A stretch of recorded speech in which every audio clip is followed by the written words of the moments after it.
Oitavo ano, olha aqui uma aula de história toda especial para vocês que ficaram em casa, que estão aí com alguma questão, não podem vir para a escola, enfim. Veja bem, a aula de história, ela, nós paramos aí no assunto que vai falar da Revolução Francesa, é o que nós estamos vendo agora nesse mês, né? Então, nosso foco é esse, ó, Revolução Francesa. Ótimo, até aí tudo bem. Foi uma revolução que aconteceu na França, porque as pessoas estavam passando necessidade, enfim. A sociedade francesa da época é dividida em 3 pedacinhos, né? Chamado de primeiro estado, segundo estado e o terceiro estado. Então, a sociedade da França não estava muito bem, estamos aqui falando de século XVIII, né? Um momento aí de grandes transformações no mundo, inclusive a França estava envolvida na Guerra dos 7 Anos contra a Inglaterra e havia perdido essa batalha, e com isso a situação piora muito.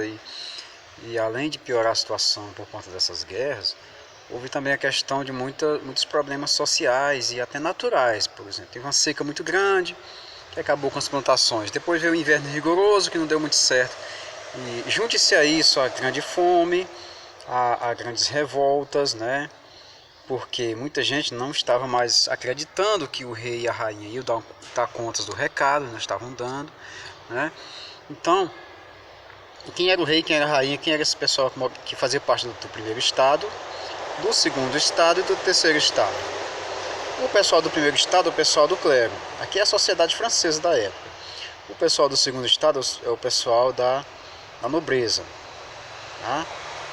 Essa nobreza poderia ser de 3 maneiras. A nobreza poderia estar dividida em nobreza provincial, né? Viviam em feudos, seus palacetes aí, um sistema ainda feudal, né? Aí tinha a nobreza palaciana, que vivia no palácio do rei, né? Vivia ali do lado do rei, ali naquela coisa de bajulação, enfim, tal, vivia no palácio, não me está dizendo, palaciano. E tinha a chamada nobreza togada, né? Ou nobreza de toga, que é aquela nobreza que pagava para ser nobre, né? Na verdade eram burgueses que compravam títulos de nobreza junto ali ao rei, enfim, faziam as suas vezes de nobre. Então, já no terceiro estado ficava o pessoal da burguesia, descontente com a situação toda, o pessoal dos camponeses, né? Os camponeses, os trabalhadores livres, enfim, e tantos outros, né? Enfim, olha só. O terceiro estado representava a grande maioria e eram os únicos que pagavam impostos. Deixa eu mudar um pouquinho a cor aqui da canetinha. Eram os únicos que pagavam impostos, né? Isso. Então, olha só, pessoal. O segundo e o primeiro estado não pagavam nem um centavo de imposto, e isso deixava muito infeliz aqui o pessoal do terceiro estado, que representava aí mais de 90% da população. O que ocorre? A burguesia, juntamente com alguns representantes aí do terceiro estado, resolveram reivindicar isso, né? Falar com a realeza, enfim. O primeiro estado vendo a insatisfação popular, ali, juntamente com o segundo estado, resolveu então, para não ter uma confusão maior, resolveram fazer uma reunião, reunir os 3 estados e tentar uma votação, para que esses aqui pudessem também pagar impostos, de acordo com a vontade do terceiro estado. Só que o primeiro e o segundo estado não aceitaram pagar esses impostos. Não aceitaram pagar impostos, então ficava tudo a cargo do terceiro estado. E a reunião foi suspensa, mas o terceiro estado resolveu permanecer no castelo, ali nas quadras de Pella e na parte mais periférica do castelo, também do lado de fora, que não cabia tanta gente. O pessoal resolveu então reunir-se e, digamos, montar uma assembleia, né? Uma assembleia sem assento, viu, gente? Uma assembleia para elaborar um corpo de leis. Corpo de leis que nós chamamos isso de Constituição para a França, do qual obrigava ali nessa lei o rei a assinar, enfim, e todos pudessem pagar impostos da mesma maneira, porque senão a França não ia aguentar. A situação da pobreza aqui era grande, a fome era grande, até a burguesia passava por necessidade. Então estava todo mundo na pior. Então, fazer o quê? O primeiro estado não aceitou, nem o segundo, então eles foram para a rua, quebraram muita coisa, fizeram aquela maior auê, aquela bagaceira danada, queimaram coisas, camponeses foram para o campo, né? Não adiantou o exército. E lá no campo queimaram terras de burgueses, queimaram coisas da nobreza provincial, enfim. Não deu mais jeito. O exército não sabia mais o que fazer, porque se o exército fosse encarar aquele mesmo monte de gente, ia acabar morrendo todo mundo e a situação ia piorar mais do que já estava ruim. Então olha só, o terceiro estado conseguiu, né, digamos, por meio da força, promover uma mudança muito grande. Isso que a gente chama de revolução, uma mudança que não dá mais para voltar atrás, tá bom, gente? Promoveu essa mudança, conseguiu montar mais ordenadamente, mais organizadamente, uma assembleia para elaborar uma nova constituição para a França. O rei foi preso. A França viveu aí um momento aí chamado de período de monarquia constitucional. O rei tinha que obedecer essa constituição que estava sendo preparada. Aí o primeiro estado também a igreja também teve que obedecer às novas determinações que o terceiro estado estava impondo. O ponto principal dessa revolução foi a tomada da Bastilha. Em Paris. Bastilha era uma grande fortaleza, né? Onde o rei guardava armas, pólvoras e prisioneiros. Tomando a Bastilha, tomava-se um símbolo da realeza, né? Queimaram essa Bastilha aí, tal, derrubaram muita coisa, incendiaram, enfim. E esse símbolo, essa tomada da Bastilha, representou o início da grande revolução da França. Certo, até aqui eu dei uma revisada básica com vocês sobre o texto. E na página 49 nós vamos ver que é o chamado jogo do poder dos partidos mais importantes do país naquele momento. Por exemplo, nós tínhamos aí 3 partidos que eram importantes, que eram os jacobinos, tínhamos os girondinos e tínhamos a planície. Professor, não é PT, PSDB e tal, pessoal. Não, esses partidos aí não. Esses partidos aqui, ó, são partidos políticos também. Jacobinos, girondinos e planícies. Jacobinos, formados por trabalhadores livres e pequena burguesia, né? Tinha um recursozinho lá e tal, enfim. Mas já os girondinos era a grande burguesia, formado pela grande burguesia, né? Os que tinham mais condição financeira. E a planície é aquele partido do vai e vem. Ele tinha uma hora estava para um lado, tinha hora que estava para o outro, uma hora apoiava os girondinos, outra hora apoiava os jacobinos. Ele ia por ocasião, ele ia ao sabor das ocasiões aí. Se pagasse mais, ele, digamos, apoiava. Os jacobinos eram conhecidos como esquerda, porque sentavam sempre à esquerda do parlamento. Os girondinos eram chamados de direita, partido de direita, porque sentavam sempre à direita do parlamento. E a planície era o centrão, né? Ficava no centro ali do parlamento. E, enfim, tomava-se as decisões, tomava-se tudo que tinha que ser tomado ali no momento. Ocorre o seguinte: os jacobinos tinham maioria. Tendo maioria, o pessoal da planície apoiou, né? E que a planície apoiou o jacobino, fez um partidão grandão, começaram a governar a França. Os jacobinos na chamada, digamos, República Francesa pós prisão do rei Luís XVI, né? Como a França não tinha deixado um bom modelo para os demais países europeus, a Áustria resolveu então intervir. A Áustria resolveu tentar invadir a França para acabar com esse foda todo de revolução. Só que os franceses reagiram e os jacobinos, como eram maioria, foram os grandes responsáveis pela organização da luta contra os austríacos. Sendo expulsos os austríacos, os jacobinos tomaram o poder e governaram a França por um determinado momento, tempo, onde eles foram muito, digamos, cruéis com a oposição, né? Os jacobinos tocaram o maior terror dentro da França, né? Isso aqui após 1789, que foi o ano da Revolução. A partir dessa data aqui, os jacobinos tocaram o maior terror dentro da França. Por agora fazem parte do governo, estão agora mandando em todos os demais. Seu líder, que era o Robespierre, Maximilien de Robespierre, ordenou condenou muita gente à morte na guilhotina, né? Então é o seguinte, aí ninguém podia dizer nada, ninguém podia fazer nada, porque estava todo mundo com medo, e até mesmo os próprios jacobinos já estavam sendo condenados por serem acusados de traição, de espionagem, querendo que a França voltasse a ser como era antigamente. E aí, aqui é o seguinte: esse momento foi conhecido como terror jacobino. Então, esse momento aqui que a gente chama de convenção, né, que é o governo francês estava sendo conhecido como convenção, foi o momento em que o rei Luís XVI, apesar de estar na prisão, ele acaba, digamos, tentando uma fuga para a Áustria, né, a terra da esposa, que é a Maria Antonieta.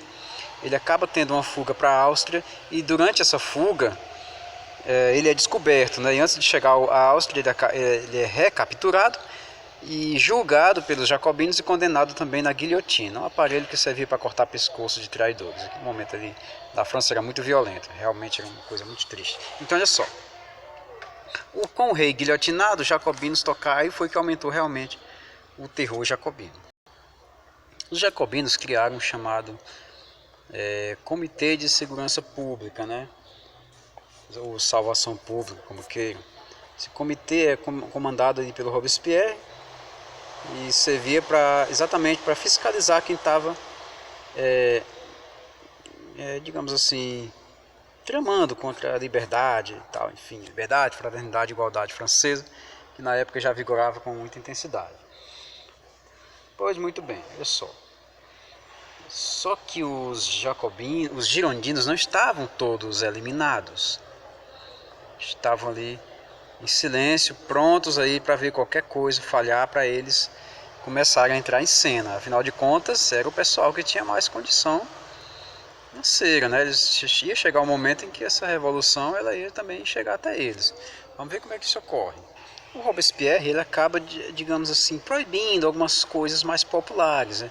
Algumas aberturas mais democráticas para o povo, enfim, evitando que as pessoas se reunissem em sindicatos, comitês, enfim, e isso gerou um protesto muito grande dentro do próprio partido jacobino. Sentindo essa fraqueza, os girondinos se aliam com a planície, né, e dão um golpe de Estado e acabam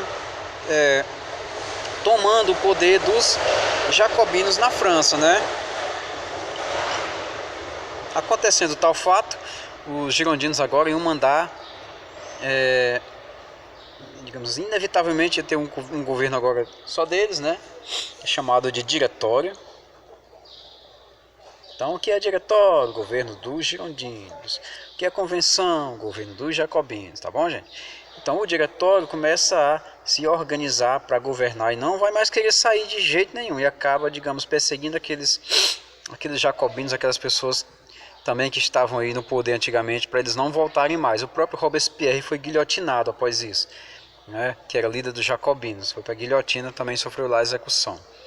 Olha só, durante o governo do diretório, a burguesia, a alta burguesia que aqui representava os girondinos, resolveu colocar também uma força maior para evitar uma nova revolta jacobina, chamando aí o general Napoleão Bonaparte para fazer parte do governo. Bonaparte, isso aqui é a parte de 49 que eu falei para vocês, né? Fazendo parte do governo, Napoleão Bonaparte, um general jovem, ambicioso, ele acaba ambicioso que ele acabou fechando o diretório, né? Afinal de contas ele tinha o exército na mão, né? O exército respeitava muito ele, enfim. Ele fechou o diretório e ele começou a comandar a França através do consulado. Napoleão Bonaparte tornou-se cônsul francês e ele governava com mais 2 amiguinhos, né? O consulado era formado por 3 pessoas, uma delas era o Napoleão Bonaparte, né?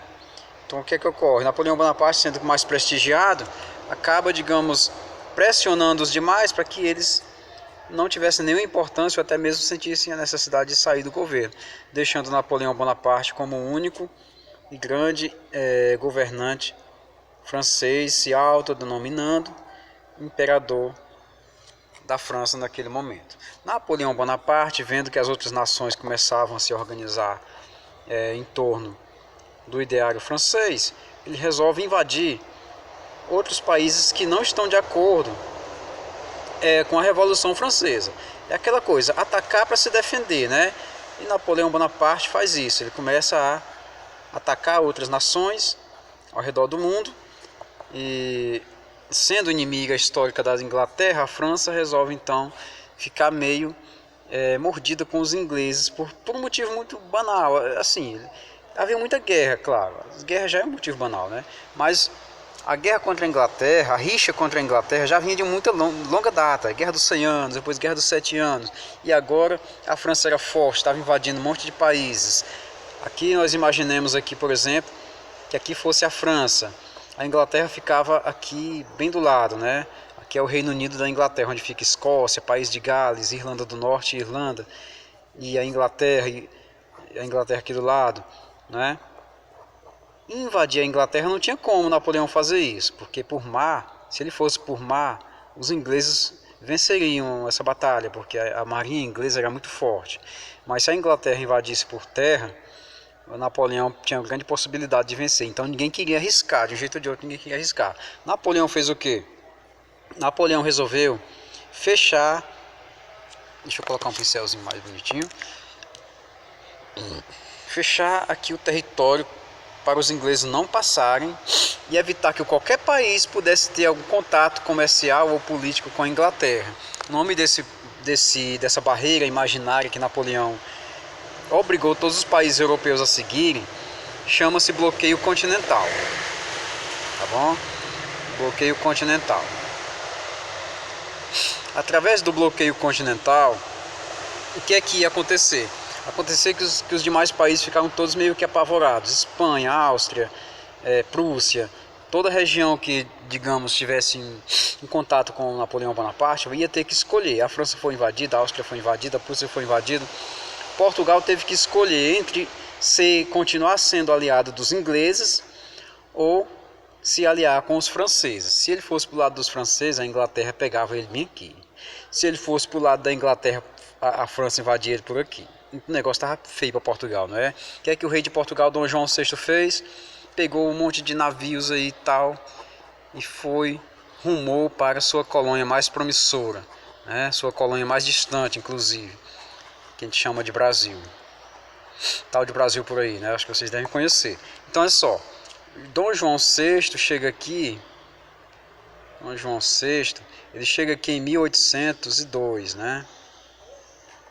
Com sua família, sua corte, e se instala no Rio de Janeiro, tornando a cidade mais organizada, enfim, criando algumas obras públicas como o Banco do Brasil, a Biblioteca Nacional, o Jardim Botânico e por aí vai.